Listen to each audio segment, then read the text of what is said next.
श्रीभूमि में चुतिया समुदाय का प्रदर्शन। चुतिया समुदाय ने अपनी 13 सूत्री मांग, विशेषकर अनुसूचित जनजाति का दर्जा देने की मांग को लेकर श्रीभूमि में विशाल जनसभा समावेश किया। शंभू सागर पार्क से निकला जुलूस जिला आयुक्त कार्यालय तक पहुंचा, जहां उन्होंने आयुक्त प्रदीप कुमार द्विवेदी के माध्यम से मुख्यमंत्री हेमंत बिश्व शर्मा को ज्ञापन सौंपा।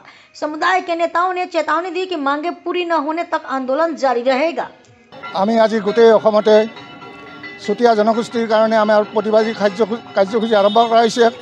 গোটেই অসমত বিভিন্ন জিলাত আজি এই একেধৰণে পালন কৰা হৈছে। আমাৰ চুতীয়াসকলক জনজাতিকৰণ দিম বুলি চৰকাৰে প্ৰতিশ্ৰুতি দিও আজিলৈকে আমাক চৰকাৰে প্ৰতাৰণা কৰি আছে।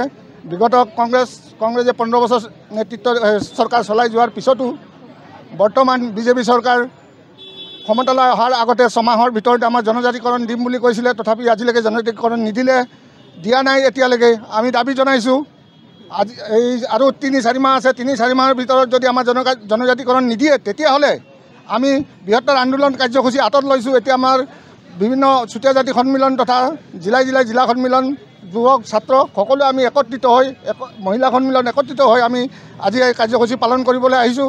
যিহেতু আমাৰ প্ৰাপ্য দাবী, যিহেতু আমাৰ আজি জন্মলগ্নৰ পৰা আমি ভূমিপুত্ৰ চুতীয়া আৰু আমাৰ জনজাতিকৰণ লাগিবই।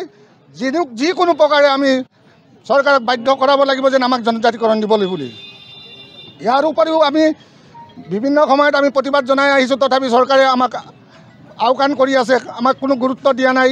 আমি চৰকাৰক আকৌ এবাৰ জনাইছোঁ, এতিয়াও সময় আছে, দি দিয়ক, নহ'লে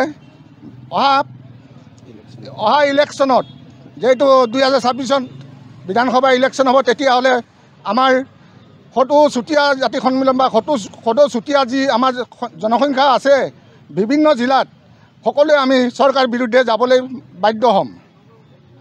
আজি আপোনাৰ কাৰ্যসূচী কি?